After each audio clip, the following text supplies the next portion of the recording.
What's going on, guys? In today's episode we're hitting up CollectorCon Penrith, the first CollectorCon of 2023, and I've been counting down.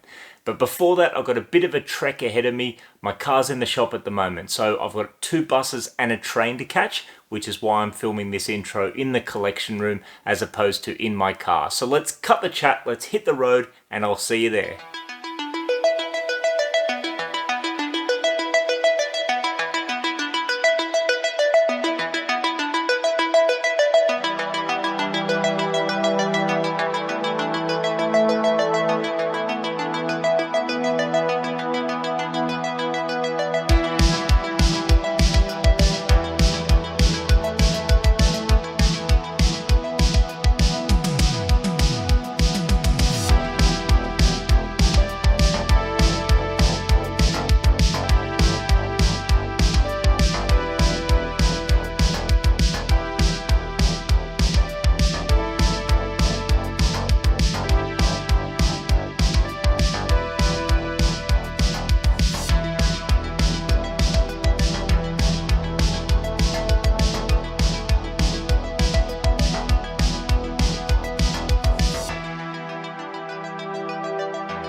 Like I mentioned, guys, I've been hanging out for the return of CollectorCon for 2023. It's been 5 months since my last toy fair hunt, so you'd think that I would be mentally prepared, but as always it's quite overwhelming and I'm never quite sure where to start among the 3 halls and 350 plus tables of toy and collectible goodness.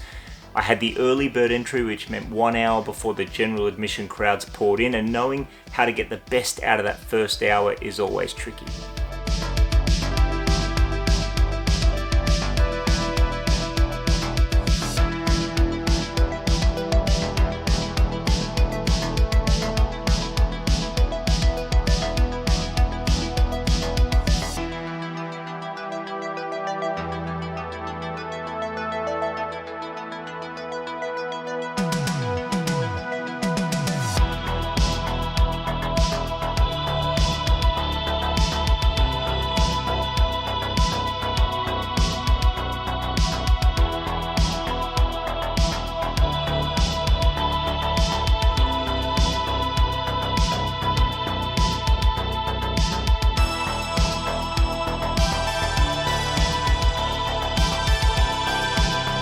My first pickup of the day was from a table that I bought plenty of items from at previous CollectorCons, and I'm on a bit of a Jurassic Park kick at the moment after recently getting my hands on a new piece for my vintage Jurassic Park collection.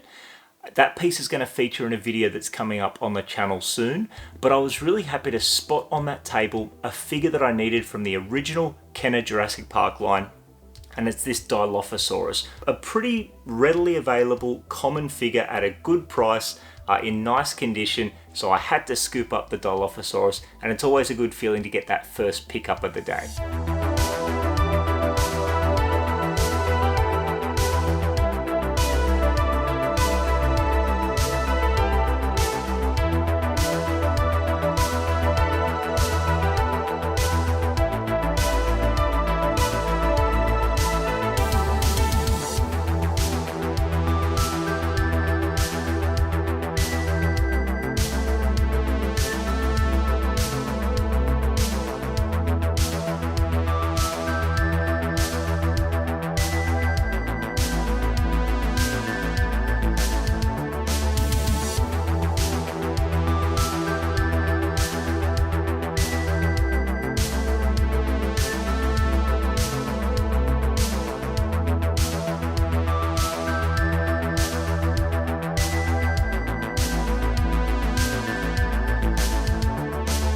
Now, I was surprised to see a pretty strong Ring Raiders presence at CollectorCon Penrith. Ring Raiders from Matchbox, it's one of the more obscure lines from the late 80s. I've got a lot of nostalgia for Ring Raiders. I had a bunch of fun playing with them back in the day, but I don't seem to cross paths with many other people who collect Ring Raiders. So it was really cool to see some loose planes and loose playsets on Chris B's table.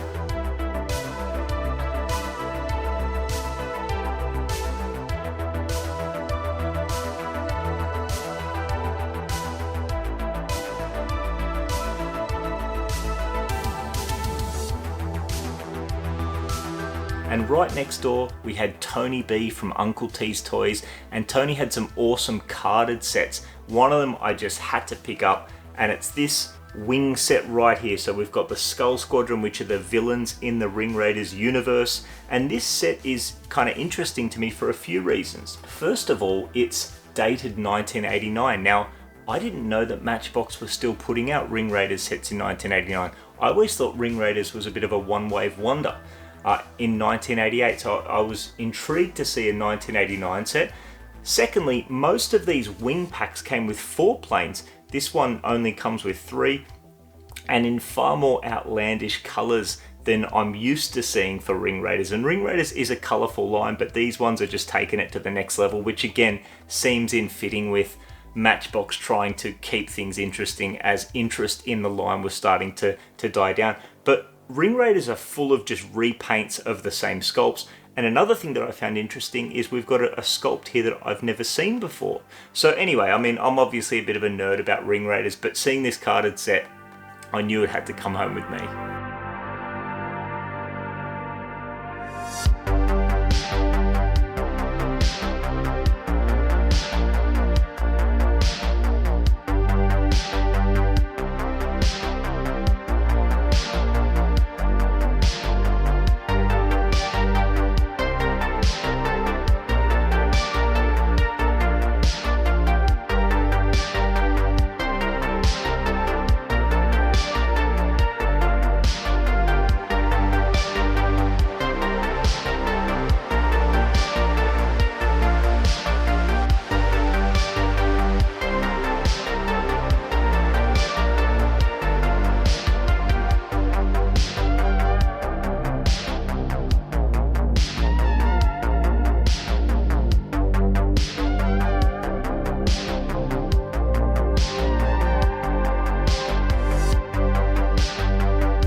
And also from Tony B's table, I picked up something I've never seen before, and that's these carded knockoff Ring Raiders toys. And these are awesome. These are called Sky Strike Ring Fighters.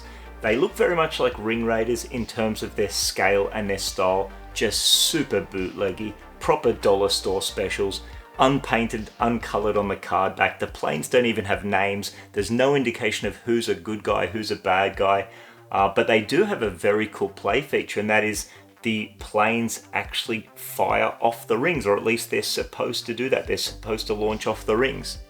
Something Ring Raiders never did. So that's pretty cool. Obviously very weird, but I just had to scoop these up. They were pretty cheap, and I thought they'd display nicely next to the officially licensed Ring Raiders.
Next up, I spent some time at a table that had a heap of cool vintage toys, but what drew my attention was some bags of mixed loose vintage figures and also mixed loose vintage accessories and minifigures. And I spent some time going through some of those baggies. There was a particular baggie there that drew my attention, and it had a mix of monsters in my pocket and also some companion ghost accessories for the Real Ghostbusters vintage line by Kenner.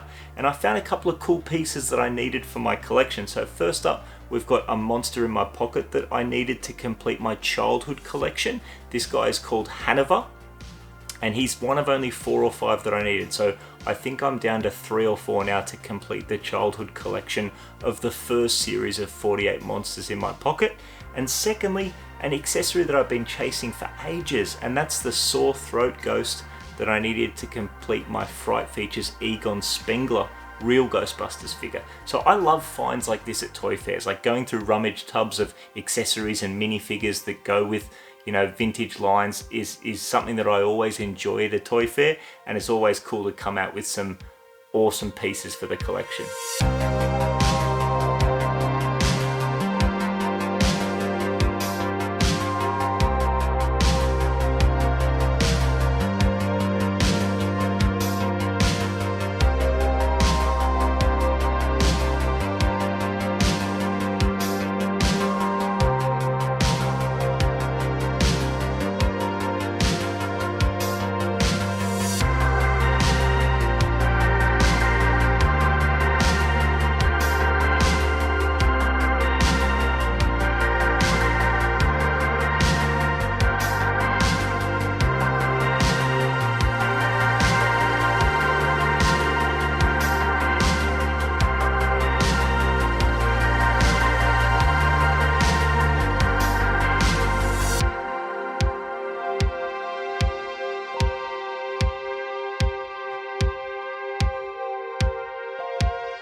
My next pickup was something that I didn't necessarily need for my collection, but I just couldn't seem to leave it behind. For those of you like me that grew up in the 80s and 90s, we all have memories of fast food promotional toys. And the definitive fast food toys of my childhood, the ones that I remember getting in store clearly and then taking home and playing with them like they were a legitimate action figure and not just a throwaway fast food premium, were the McDonald's changeables from 1990, the original 4 changeables that we got in Australia in 1990. I think they were probably released in the US a little bit earlier than that. Now I have those 4 changeables in my collection now loose in decent condition, but I came across a set of all 4 sealed in their original baggies with their original inserts, and like I said, I don't necessarily need them in my collection, I've already got them loose, but they were $40 for the 4 of them, and I couldn't walk away from that. I never see them sealed. Occasionally I'll see a couple of them in a rummage tub at a toy fair loose and beaten up, but to find them all sealed in this sort of condition, I just couldn't leave it behind. So we've got Robo Fries, we've got Mega Mac. I had a ton of fun with this one as a kid. This one was my favorite.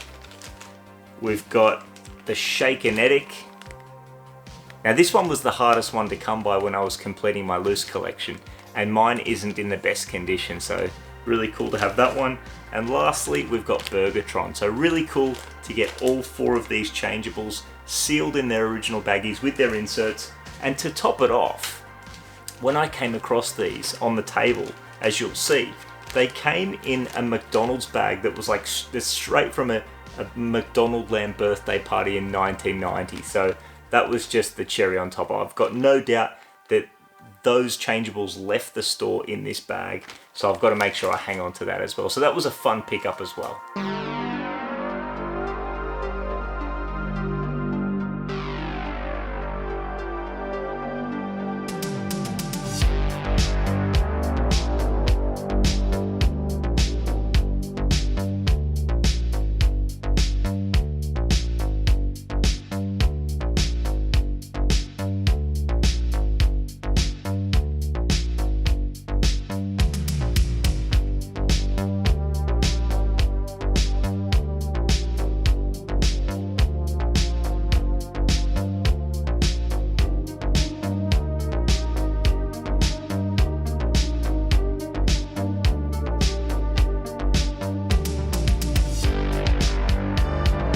And it wouldn't be a toy fair hunt without a vintage TMNT pickup. And I've got to say, this particular Collecticon did seem a bit light on vintage TMNT. That's just the way it goes sometimes, I guess. But I was stoked to get one new vintage TMNT figure for the collection, and it's this 1991 Heavy Metal Raph figure.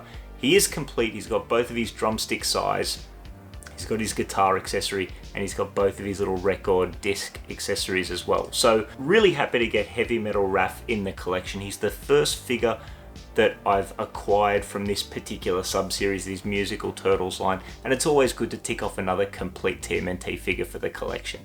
So that's it for today's pickups, but there were definitely some awesome pieces that I was considering but didn't quite pull the trigger on.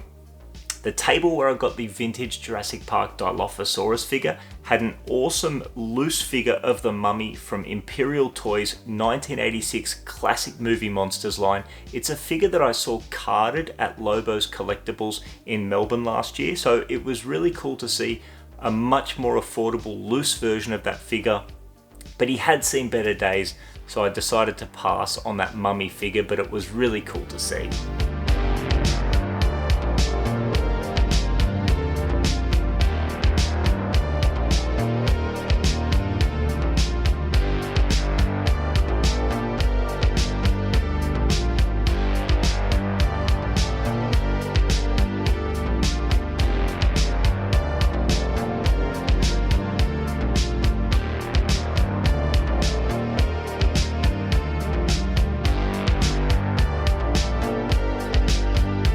The boys at Minikins Collectibles had some awesome pieces, as they always do, and one that stood out to me was a complete in-box Boltenstein game from 1994. The box was in beautiful condition, brightly coloured, and that's one that's nostalgic to me, not because I had it as a kid or even ever played it, but from those awesome commercials. Another thing that Minikins Collectibles had, which I thought was really cool, were these Insectobots figures. These mutant insects that turn into robots, which is just a really cool concept. The figures look cool. Judging by the card backs, they are dodgy rack toys, but still very cool to see. Not necessarily something that I need for my collection right now, but fun to see, and it's exactly what Collecticon's all about.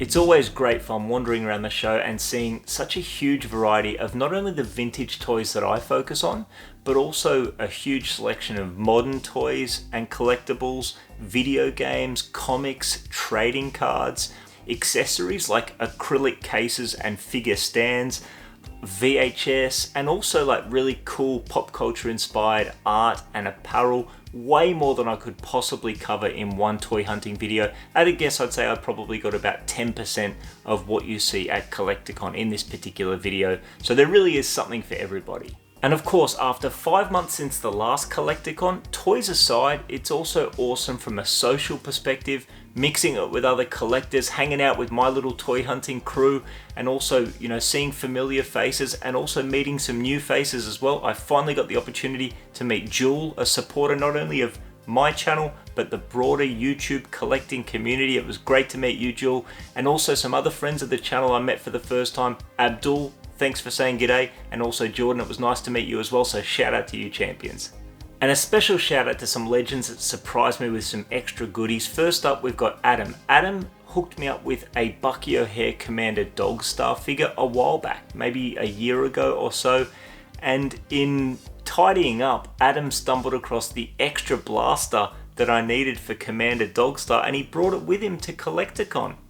So now my Commander Dogstar has both of his blasters, and I am super grateful for that. So thanks very much, Adam. It was great to have a chat with you, mate, and I really appreciate the extra blaster.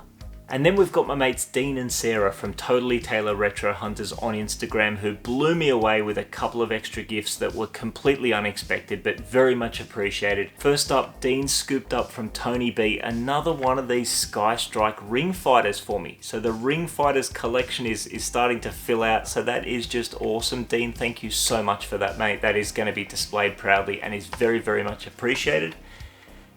And not to be outdone by Dean's wife, Sarah, how about this? Sarah hooked me up with this incredible Street Sharks t-shirt. Check that.